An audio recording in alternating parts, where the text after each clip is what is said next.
바울이요 고린도 사역을 마치고 떠나는 장면부터 시작합니다.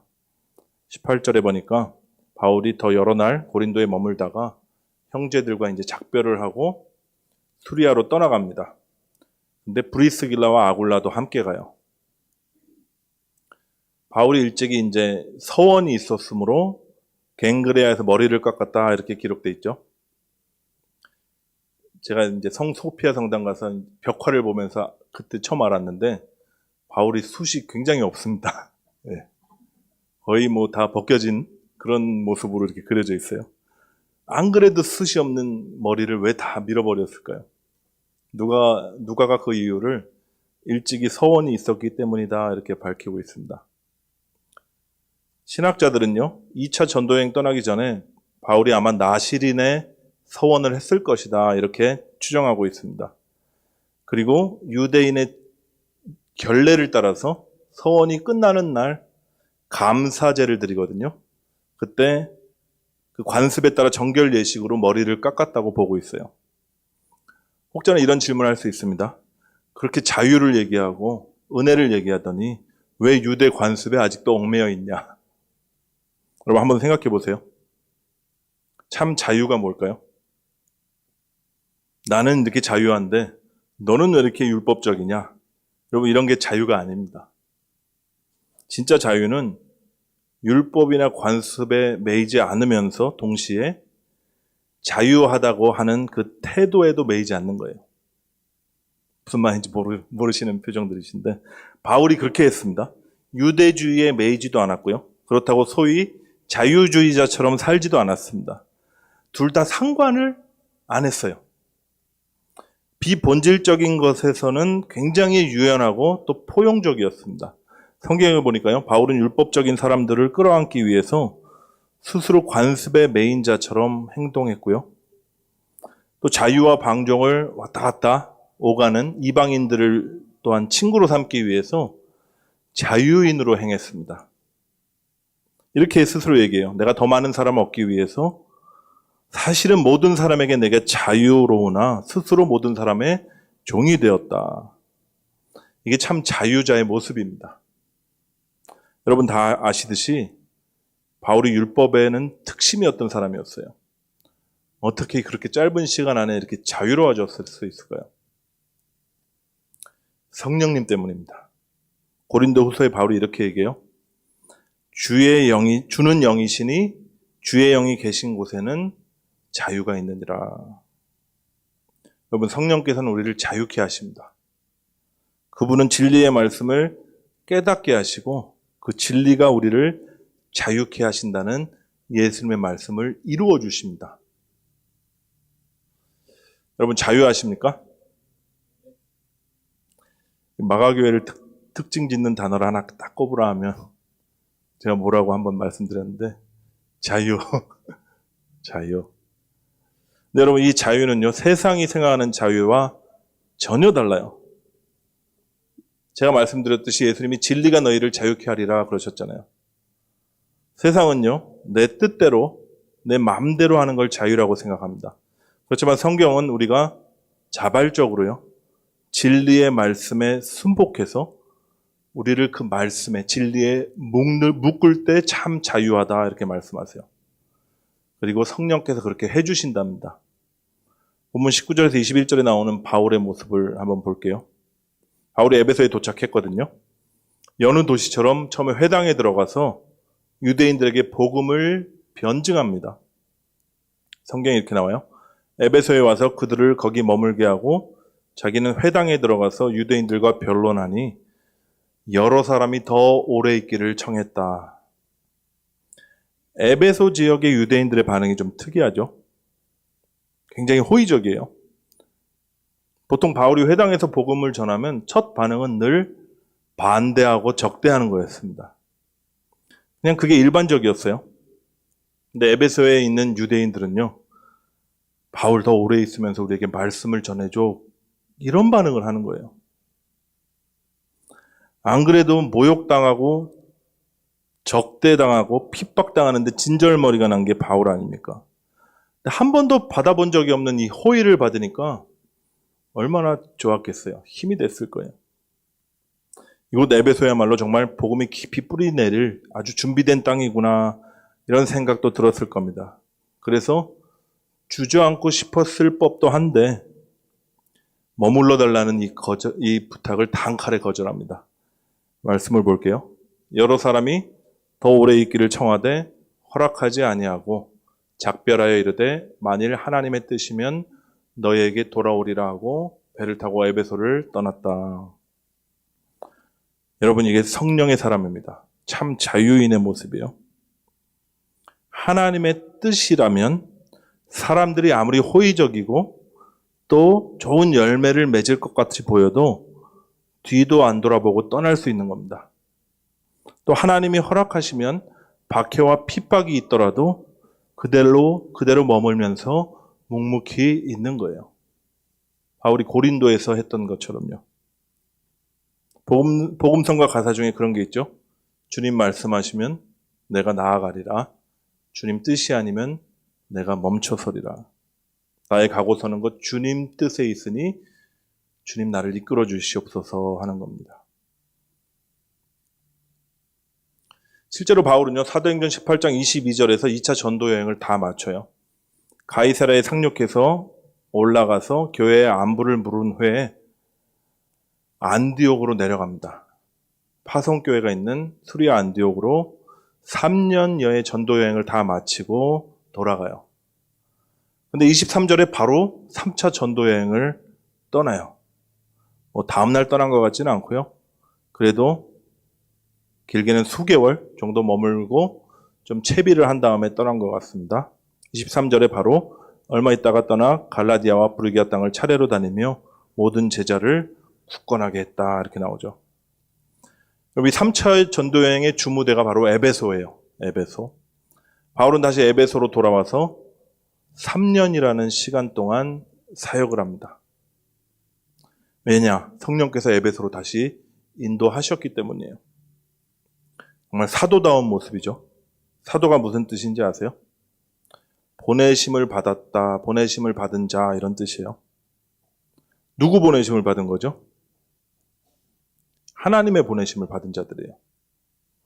따라서 사도는요, 보낸 분의 뜻에 따라서 움직이는 자들입니다. 다른 게 아니라 그분의 뜻에 따라서만 움직이는 자들이에요. 본인들의 자유를 자발적으로 발휘해서 성령의 인도하심에 스스로를 묶어버린 자들이 사도예요. 근데 여러분, 이게 말은 묶었다고 하지만 이게 얼마나 자유로운지 모릅니다. 한번 생각해 보세요. 내가 어디로 가야 할지, 어디서 뭘 해야 될지 계획하고 추진할 필요가 없습니다. 재정이나 건강, 다른 모든 필요에 대해서도 염려할 필요가 없습니다. 맨날 넘치게 채워주시냐? 그렇지는 않아요. 모자르고 힘들 때도 있지만 자족하는 마음을 주십니다. 사역의 열매나 결과에 대해서도 책임질 필요가 없습니다. 얼마나 좋아요. 제가 마가교회 이제 사역을 하면서 제가 열매나 결과에 대해서 책임질 필요가 없어서 제가 늘 기쁘게 사역을 할 수 있지 않나 싶습니다. 여러분, 이게 진짜 자유로운 거예요. 그냥 다 맡기고 가는 거예요.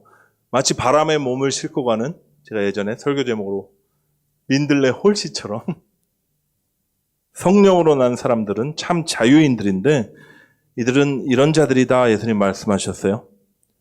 성경에 보면요, 바람이 임의로 불매 내가 그 소리는 들어도 어디서 와서 어디로 가는지 알지 못하나니 성령으로 난 사람도 다 그러하니라. 뭔 말인지 모르는 것 같지만 그래도 좀 자유로워 보이지 않으신가요? 다시 본문으로 돌아가 보면요, 새로운 인물이 등장합니다. 초대교회의 대들보가 될 그런 사람인데 누굴까요? 아볼로라고 나와요. 본문 24절 보면요, 알렉산드리아에서 난 아볼로라 하는 유대인이 에베소에 이르니 이 사람은 언변이 좋고 성경에 능통한 자다 이렇게 나오죠. 누가는요, 아볼로를요 짤막하게 설명합니다. 알렉산드리아에서 난 아볼로. 근데 여기에 많은 의미가 함축되어 있어요. 이 알렉산드리아라는 도시가 당시에 로마 다음으로 큰 대도시였거든요. 프톨레마이오스 왕조의 수도였습니다. 찬란한 도시였는데 별명이 있어요. 고대의 하버드다. 뭐 이런 별명이 있듯이 철학과 종교 그리고 학문의 거의 중심지에 그런 도시였어요. 세계 최대 규모의 도서관이 있었는데 이 알렉산드리아 도서관에는 수십만 권의 파피루스 두루마기가 있었다 그래요. 지금 현재 다 남아있냐? 많이 소실됐습니다. 사실 이슬람 침략을 받았을 때 모슬림들이 다 태워버렸어요. 그렇지만 하나님의 은혜로 남아있는 그 성경 번역서가 있는데 저희들이 갖고 있는 구약 성경의 기초가 된 70인역 성경이 여기서 번역됐습니다. 당대 최고의 학자들이 알렉산드리아 출신인데 여러분도 다 아시는 그런 사람들이에요. 철학자 겸 신학자 필로라고 들어보셨어요? 아무도 안 들어보셨군요. 그러면 오리겐 들어보셨나요? 오리겐. 네. 이것도 죄송합니다. 초기 기독교의 가장 위대한 신학자이자 교부예요. 교부. 이건 아실 수도 있을지도 모르는데 에라토스테네스. 아리스토텔레스 말고요. 에라스토테네스. 누구냐면 지구둘레를 최초로 계산을 했던 천문학자라고 합니다. 알렉산드리아 도서관장이었대요. 마지막 기회를 드리겠습니다. 유클리드 아세요? 유클리드의 기하학, 이건 들어보셨죠? 예, 기하학의 아버지라고 불리는 유클리드도 알렉산드리아에서 활동하던 학자였어요. 따라서 알렉산드리아의 아볼로다, 그 출신 아볼로다, 이 얘기는요, 아볼로는 당대에 알아주는 지식인이고 엘리트였다라는 거예요. 부연 설명도 덧붙입니다. 이 사람은 언변이 좋고 성경에 능통한 자라. 한마디로 말 잘하고 아는 게 많다, 뭐 이런 거예요. 설교를 얼마나 잘하는지 그의 설교는 청중을 압도할 만큼 강력하고 힘이 있었다고 합니다. 어떤 현대 신학자가 이런 얘기를 한 적이 있어요. 내가 초기 교회 시대로 돌아가서 꼭 해보고 싶은 게 있는데 아볼로 설교를 들어보고 싶다. 그 정도로 말빨이 좋았던 사람. 지식도 출중하고요. 설교도 끝내주게 하는데 근데 성경에 보니까 뭔가 좀 비어있는 거예요. 아볼로가 회당에서 말씀을 담대히 전하는 모습을 이제 브리스길라와 아굴라가 봤거든요. 예수님이 메시아라고 설교하는 거를 뜻하지 않게 에베소라는 도시에서 그것도 회당에서 듣게 되니까 얼마나 기뻤겠어요. 근데 뭔가 내용이 좀 이상한 겁니다. 그 이유를 누가가 이렇게 기록하고 있어요. 그가 일찍이 주의 도를 배워 열심으로 예수에 관한 것을 자세히 말하며 가르치나 요한의 침례만 알 따름이라. 한마디로요, 지성과 말빨뿐 아니라 열정 또한 남다른데 무언가 빠져 있다는 거예요. 아볼로는요, 분명히 예수님에 대해서 알고 있었습니다. 어떻게 그가 예수님을 알게 됐는지는 우리가 알 수 없어요. 학자들은, 주석가들은 아마 침례 요한의 제자였을지도 모른다. 아니면 측근 제자의 친구였을 확률이 높다. 뭐 이렇게 얘기합니다. 그래서 그가 알고 있는 게 요한의 침례까지였어요. 요한의 침례 그 너머에 있는 복음의 본질, 그리고 성령의 능력에 대해서는 무지했습니다. 브리스길라와 아굴라가 단번에 눈치를 챈 거예요. 이들은 회당에서 공개적으로 아볼로와 쟁론을 벌이지 않았습니다. 대신 자신들의 거처로 개인적으로 불러서 하나님의 도에 관해서 자세히 알려주었습니다. 정확하게 풀어줬다 이렇게 나와요.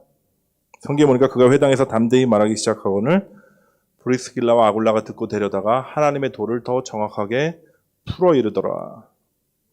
이 장면을 보면서 정말 초대교회의 아름다움이 느껴지더라고요. 브리스길라와 아굴라, 브리스길라가 이제 부인이고요. 아굴라가 남편입니다. 순서가 바뀌었어요. 아마 여성이 훨씬 더 믿음이 좋고 또 리더십이 있지 않았나 예상해 볼 수 있습니다. 어쨌든 자신들이 복음의 본질을 이 설교자보다 먼저 깨달은 거예요. 그리고 더 정확히 알고 있었습니다.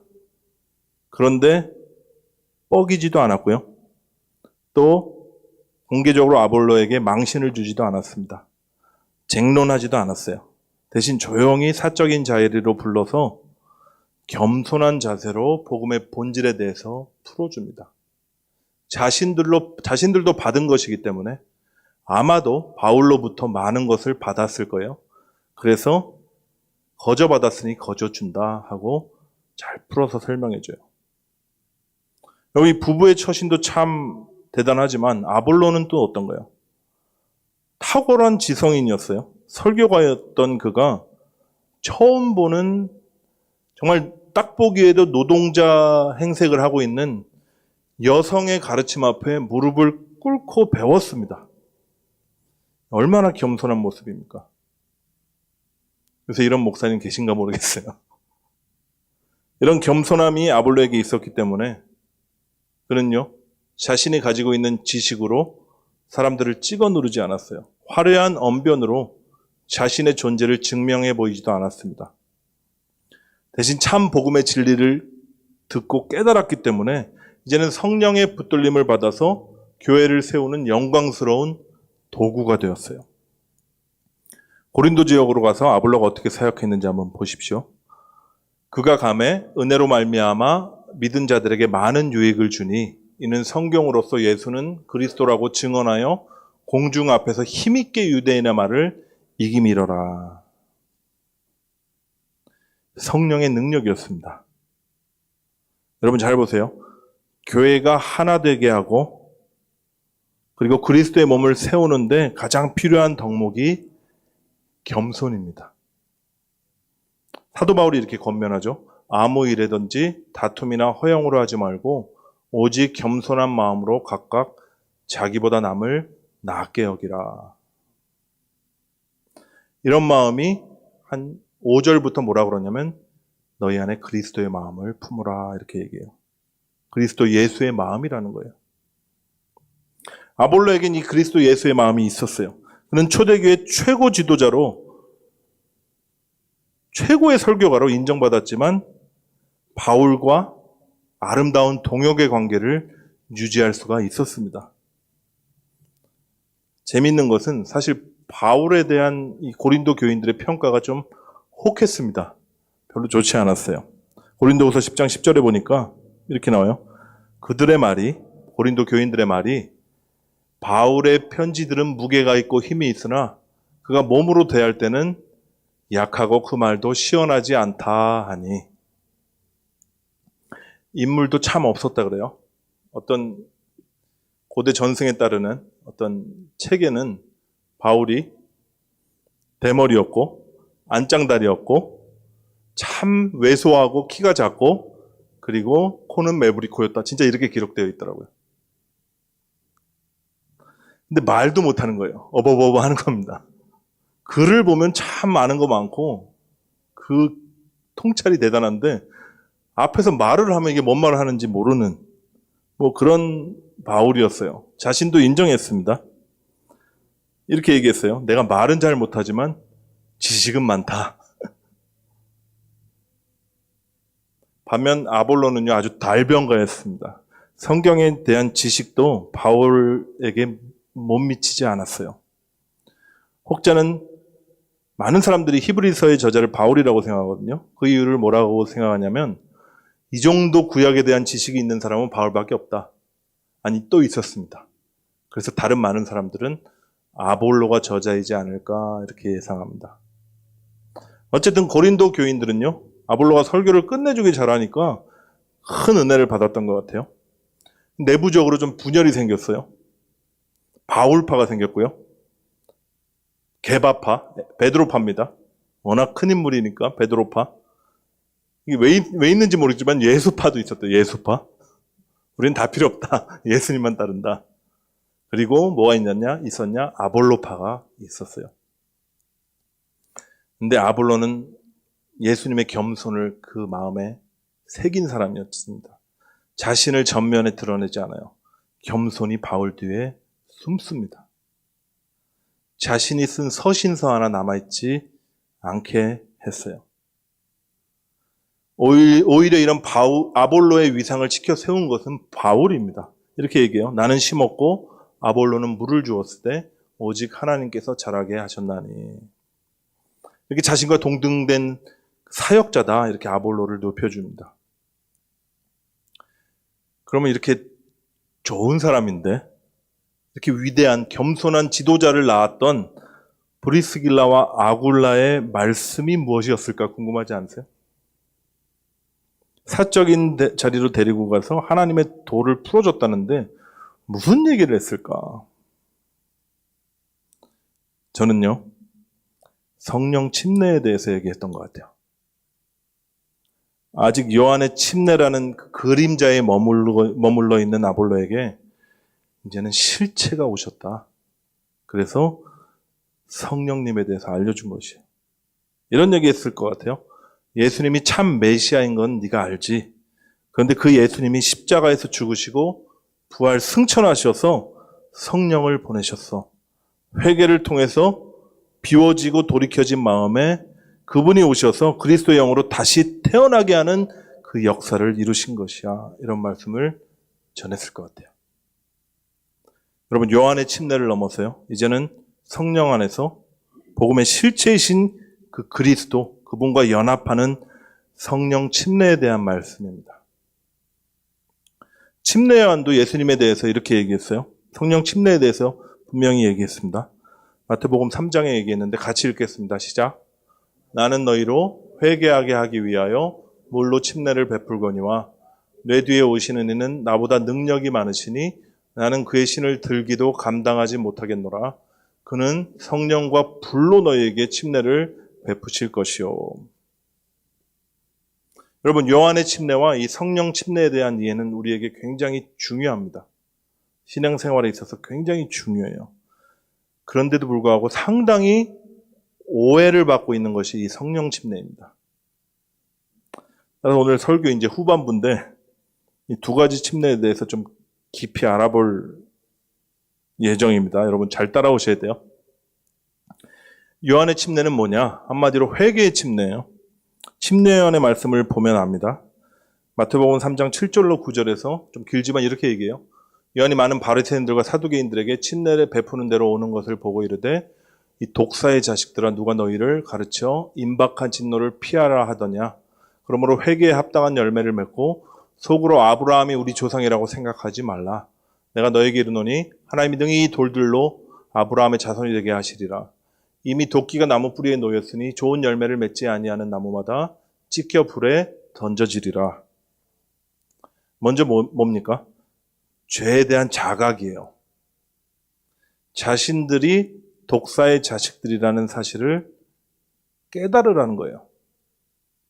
정말인지 유대인들은요, 스스로 자신들이 죄인이라고 단 한 번도 생각해 본 적이 없는 자들입니다. 아브라함의 후손이고 그 선택받은 민족으로 태어났기 때문에 구원은 따놓은 당상이라고 생각했었어요. 근데 침례 요한은 지금 이 혈통적인 자부심을 깨부시고 있는 겁니다. 그러면서 하나님의 심판을 얘기해요. 너희들이 하나님의 진노 아래서 심판받을 자들이고 죽을 수밖에 없는 죄인임을 철저히 깨달으라는 거예요. 두 번째로 뭐라 그랬죠? 회개에 합당한 열매를 맺어라.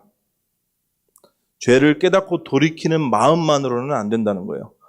삶으로 나타나야 되는데 이 회개가 죄책감에 눌려가지고 한번 나와서 눈물 왈칵 쏟고 감정적으로 다 뉘우치고 가는 게 아니라 삶의 방향이 전환되는 그게 회개라는 겁니다. 근데 여러분, 옷 두 벌 있는 자에게 이렇게 얘기해요. 없는 자에게 나눠줘라. 지금 우리가 이 말씀을 들었다고 한번 생각해 보세요. 너희들 회개에 합당한 열매를 맺어라. 어떻게 맺습니까? 옷 두 벌 있는 자는 그 한 벌을 없는 자에게 나눠줘라. 여러분, 이 말씀 앞에서 우리가 당당할 분이 계신가요? 여러분, 옷 두 벌 있으십니까?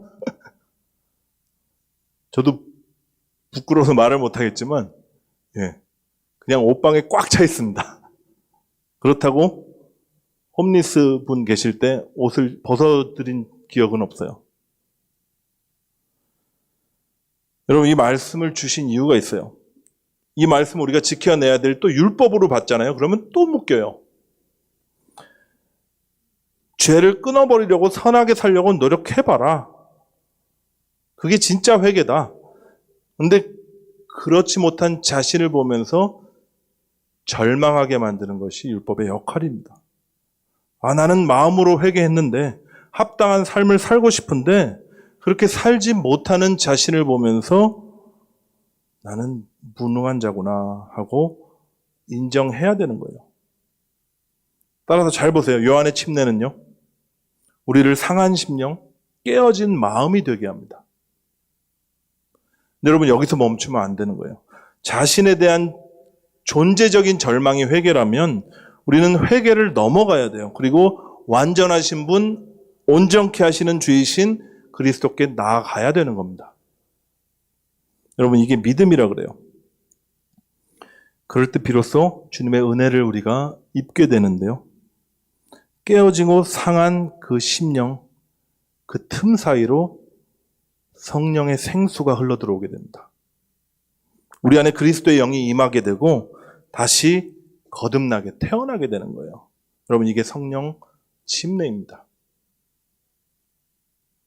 여러분, 다시 잘 볼게요. 요한은요, 율법의 마침이 되는 마지막 선지자라고 예수님 그러셨어요. 율법이 뭐죠? 율법은 그림자예요. 실체를 암시하고 가리키는 손가락입니다. 근데 요한의 침례는 뭐냐? 메시아를 맞이하기 위해서 우리 마음 땅을 기경하고 있는 거예요. 준비되는 과정입니다. 자신의 실체를 알게 되니까, 내가 얼마나 죄인임을 알게 되니까 그 메시아를 더욱 간절하게 바라게 되는 거예요. 근데 그 실체가 오신 겁니다. 그리스도가 우리 마음 안에 임하신 거예요. 우리 마음 땅에 생명의 씨앗으로 심기시니까 땅에서 밭으로 그분이 우리를 변화시켜 버리신 겁니다. 여러분, 이게 성령 침례예요. 죄를 깨닫고 돌이키는 그런 깨어진 마음, 상한 심령이 되는 것이 요한의 침례라면 그 가운데 성령이 오셔서 우리의 존재를 다시 태어나게 하시는 하나님의 능력이 성령 침례입니다. 죄를 자각하며 스스로 절망하는 자리에서 이제는 죄가 없으신 그 그리스도와 하나됨으로 말미암아 죄를 이길 수 있는 존재로 변화되는 거예요. 그림자에서 실체가 되는 거고요. 메시아를 맞이하는 준비 단계에서 이제는 메시아와 하나 되는 성취가 이루어지는 것입니다. 회개에서 새로운 피조물로 거듭나는 새 창조로 나아가는 것이고요. 그것이 바로 요한의 침례를 넘어서 성령 침례를 받는다는 의미예요. 요한의 침례가 회개의 복음으로, 회개의 침례라고 그랬죠. 회개가 복음으로 들어가는 문이라면 성령 침례는 뭐냐? 그 생명의 집에 거하는 거예요. 예수님께서 죽으시고 부활 승천하셔서 우리 안에 들어오심으로 우리가 그리스도 안에 거하게 된 겁니다. 그리스도 안이 어디죠? 생명의 집이에요. 우리의 본향이고 하나님 나라입니다. 그래서 제가 오늘 설교 제목을 뭐라 그랬냐? 회개의 문을 지나 생명의 집으로. 멋있지 않으세요? 여러분요, 우리들도요, 아볼로처럼 이 성령 침례, 이 놀라운 주님께서 베푸신 이 영광스러운 침례에 대해서 잘 몰랐던 것 같아요. 제가 어린 시절부터 한국 정통 기독교 교단에 속한 교회에서 신앙생활을 했었거든요.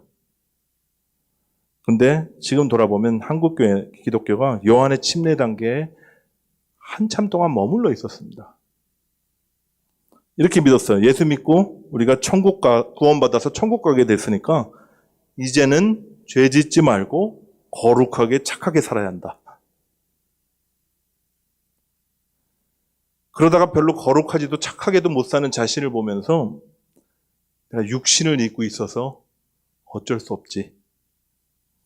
그냥저냥 이렇게 살다가 체념하고요. 그냥저냥 이렇게 살다가 천국 가면 내가 완전해지겠지. 이렇게 신앙생활을 해왔어요. 우리는 분명히 요한의 침례를 넘어서 그 영광스러운 성령 침례를 받았는데 성령 침례에 대한 정확한 이해가 없으니까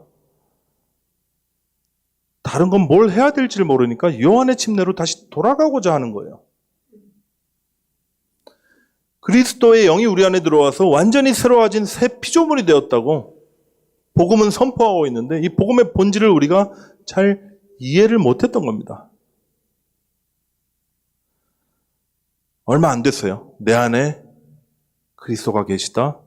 그분이 나의 생명이 되시고 주인이 되셔서 이제는 친히 그분이 우리 안에서 우리 삶 가운데서 말씀을 성취하신다는 이 복음의 본질이 교회 안에 뿌리내린 게 생각보다 오래되지 않았습니다.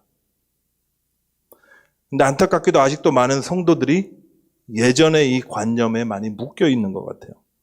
본인이 의식을 하던 하지 못하던 기독교 신앙을요, 도덕과 윤리 수준으로 떨어뜨리려는 경향이 아직 강하게 남아 있습니다. 말로는 은혜를 얘기하는데 나의 구원을 어떻게 확신할 수 있냐? 도덕적인 삶을 보면서 자신의 구원을 확인하고 싶어하는 경우가 너무 많아요. 여러분, 더 나아가야 됩니다. 잘못을 회개하고 잘못된 길에서 돌이키는 것 굉장히 중요합니다. 근데 이게 전부가 아니에요. 바른 길을 걸어야 되는 거예요. 우리 홀로 걸을 수 없는 그 길을 우리 안에 오신 예수님 손 꼭 붙들고 걸어야 되는 겁니다. 그 예수님께 꼭 붙어서 마치 이끼가 바위에 붙어서 하나 된 것처럼 우리가 주님께 묶여가는 그 인생을 매일 살아가는 거예요. 날마다 나는 죽고 예수가 사는 그 성령 침례 받았음을 내가 믿음으로 고백하면서 바라보고 가는 겁니다. 그럼 우리가 그렇게 살아져요. 성령 침례에 대한 두 번째 큰 오해가 있습니다. 그게 뭐냐? 성령 침례를 어떤 특별한 2차적인 체험으로 우리가 여기는 거예요. 주로 오순절 교단이나 은사주의에 좀 많이 남아있는 그런 믿음인데요. 근데 생각보다 많은 교단의 다양한 신자들이 이런 영향을 받아서 성령 침례를 이런 식으로 이해하는 분들이 많습니다. 그 근거가 오늘 읽은 사도행전 19장 앞부분에 나오는 이 사건이에요. 시간 관계상 짧게 요약해드리면 바울이 3차 전도여행에 에베소로 다시 돌아가죠. 가자마자 어떤 제자들을 만납니다. 근데 이 제자들이 좀 이상한 거예요. 예수님을 분명히 믿고 따른다고 하는데 뭔가 비어있는 겁니다. 누구처럼? 아볼로처럼요. 바울이 이렇게 묻습니다. 너희가 믿을 때 성령을 받았냐? 그들이 대답해요. 우리는 성령이 있는지 들은 적도 없다. 바울이 재차 묻습니다. 그럼 도대체 너희는 무슨 침례를 받았냐? 그들이 이렇게 대답해요. 요한의 침례를 받았다. 여기 또 등장하죠. 요한의 침례와 성령 침례. 바울이 선포합니다. 요한의 침례는 한 분을 가리키는 것이다. 회개의 침례를 통해서 더 간절하게 우리가 기다리고 소망하게 된 그분이 바로 예수다. 그분이 오셨다. 바울이 이르되 요한이 회개의 침례를 베풀며 백성에게 말하되 내 뒤에 오시는 이를 믿으라 하였으니 이는 곧 예수라 하거늘. 여러분, 요한의 침례를 넘어서 이제 성령 침례를 받으라는 거예요. 그리고 나서 바울이 주 예수의 이름으로 침례를 베풉니다. 안수를 하니까 성령이 그들에게 임하시는데 그들이 방언도 하고 예언도 했다. 이렇게 나와요. 사람들이 눈에 보이는 거 되게 좋아하잖아요. 그래서 그런지 성령이 임할 때 나타나는 어떤 현상들, 여기서 나오는 방언을 하거나 예언을 하거나 이런 은사나 체험에 굉장히 주목합니다. 물론 성령 체험할 때, 성령이 임하실 때 은사가 나타나고 또 어떤 현상도 나타날 수 있어요. 저도 진하게 체험해 봤습니다. 근데 중요한 것은 이런 외적인 어떤 성령의 나타나심이 본질이 아니에요. 특별히 사도행전 보면 초대교회 시대에 이런 성령의 외적 역사가 많이 나타났습니다. 왜 그랬을까요? 복음의 새 시대가 이제 열렸으니 가시적으로 보여줄 필요가 있으셨던 겁니다. 그러면 지금은 왜 이런 현상이 없나요? 있어요. 필요하면 주십니다. 네, 아프리카에서 사역하다 보면 자주 경험하고 목격하게 돼요. 또 개인적인 체험이지만 저를 선교지로 보내고 싶으신데 영 말로에서는 안 들을 것 같으니까 또 그럴 때 강력하게 체험을 주시기도 합니다. 근데 솔직히 사도행전에 비해서는 그렇게 흔하지가 않아요. 왜 그럴까요? 지금 우리가 사는 이 시대는요, 이 장소에서는, 미국이라는 장소죠, 우리 안에 내주하시면서 우리를 충만케 하시는 성령님의 역사가 훨씬 더 크고 중요하기 때문입니다. 성령 침례는요, 회심 때 성령께서 우리 안에 들어오셔서 우리를 거듭내시는 그 역사예요. 내 영이 그리스도의 영과 딱 하나 되어 연합하는 그 역사고요. 그리스도의 몸인 교회의 지체로 접붙임을 받는 그런 역사입니다. 성령의 내주와 구별된 어떤 2차적인 체험이 아니에요. 그런 의미에서 제가 물을게요. 여러분은 성령 침례를 받았을까요? 안 받았을까요? 예수 그리스도 믿고 거듭난 모든 분들은 모두 이미 성령 침례를 받으셨습니다. 여러분 믿으십시오. 이 좋은 걸 받았으면 뭐 해야 되죠? 누려야죠. 우리 안에 계신 그 그리스도의 영을 충만하게 누리고 그분의 선하심과 아름다우심을 맛보며 기뻐해야 되는 거예요. 여러분 날마다 성령 충만 경험하면서 주님과의 사귐을 통해서 그분을 누리기에도 짧은 세상 아닙니까? 짧은 시간인데 왜 자꾸 요한의 침례로 돌아가려고 그러시나요? 생명의 집에 우리가 이미 거하면서 하나님 나라를 누릴 수 있는데, 하나님 나라 뭐라고 그랬죠? 성령 안에서 의와 평강과 희락이라, 기쁨이라 그러셨어요.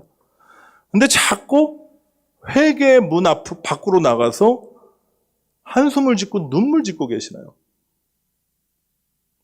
내 믿음을 어떤 뭘 해라 하지 마라는 도덕률을 지켜내는 것으로 확인하려는 것 역시 여러분 요한의 침례에 머물고 있는 거예요. 더 나가셔야 됩니다. 성령으로 다시 태어나는 그 성령 침례 받으셨다면 여러분 그 성령으로 충만케 되기를 구하십시오. 그때 성령 침례의 그 영광이 우리의 삶 가운데서 누려질 거예요. 혹시 이 자리에 아직 성령 침례에 대해서 오해하시는 분이 계실지 몰라요. 어떤 성령의 은사나 체험이나 어떤 능력으로 제한하고 계신 분 계십니까? 여러분 예수님께서 십자가에 죽으시고 부활하신 그 이유는요, 이런 어떤 종교적인 체험이나 도덕적인 삶을 위한 것이 아니었습니다. 훨씬 더 영광스럽고 높은 목적이 있으셨기 때문이에요. 그게 뭐죠? 임마누엘이에요. 우리 안에 들어오셔서 영원히 우리와 사귐을 가지는 영원한 사랑의 교제를 누리며 우리와 하나 되는 것이었습니다. 여러분 이게 성령 침례였어요. 이 영광을 우리가 잘 모르니 누리지 못하고 있는 겁니다. 한번 생각해 보십시오. 스스로 한번 생각해 보세요. 죄는 슬퍼하는데 자유가 없어요. 종교적인 열심은 있는데 내가 살고 주변이 살아나는 그 생명의 역사는 없습니다. 이런 분들은 성령 침례를 구하십시오. 성령 침례를 이미 받았는데 또 성령에 대해서 또 제한하고 있고 무지해서 또 이런 삶을 못 누리고 계실지도 몰라요. 지식은 있는데 확신이 없고 예수님에 대해서는 빠삭하게 아는데 그 예수님과 친밀한 관계 가운데 그분을 누리면서 그분과 하나 되는 경험이 없는 분들은 여러분 성령 침례를 구하십시오. 그리고 이미 성령 침례를 받았다고 확신하는 분들, 그렇지만 내 삶 가운데 이런 열매들이 나타나지 않는다. 성령 충만을 구하십시오. 내가 죽고 내가 사는 게 아니라 내 안에 계신 그리스도가 사신다는 진리를 여러분 믿으십시오. 그리고 우리가 믿음만큼 우리가 누리게 되는 거예요. 이를 위해서 주님이 죽으신 겁니다. 이를 위해서 주님이 부활하신 거예요. 이를 위해서 주님 하늘에 오르셔서 당신의 영을 우리 안에 보내주신 겁니다. 이 시간 우리 간절한 마음으로 또 우리가 찬양하고 우리가 기도할 때 내가 성령 하나님에 대해서 너무 잘 몰랐습니다. 그리고 또 성령 하나님의 어떠한 능력, 어떠한 도우시는 분 정도로 내가 제안했습니다. 성령 하나님, 나에게 임하신 예수 그리스도, 그분의 영, 그분의 생명이심을 내가 믿습니다. 나에게 충만하게 거하여 주시옵소서. 그래서 나의 영을 사로잡아 주시고 내가 성령 침례의 그 영광, 주님과 같이 죽고 같이 사는 그 영광이 내 삶 가운데서 누려지게 하옵소서. 각자 기도의 자리로 나가도록 하겠습니다.